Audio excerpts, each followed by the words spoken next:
So the first thing you can try to fix your Steam disk write error is to restart your PC, and if you've already done that, try these steps.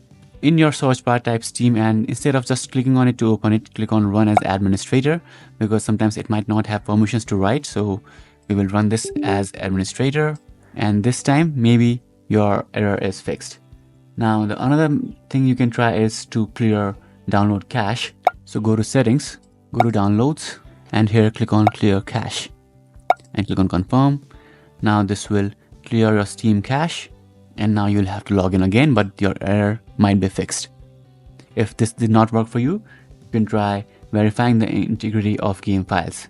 So you need to go to Library, open the game that is giving you issues, click on the Settings button here, go to Properties, and you will see Install Files. Here just click on Verify integrity of game files, and your issue might be fixed. And if this does not fix your issue, you can try something related to your operating system. So press Windows R and type disk part, hit enter.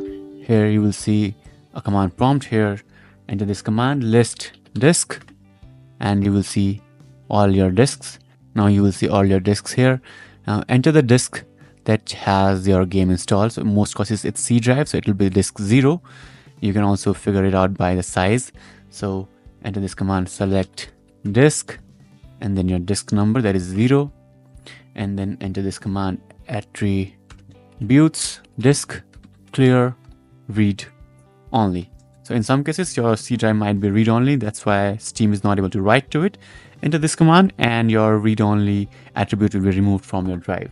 So these are the 4 methods that you can try to perform in order to fix your Steam disk write error.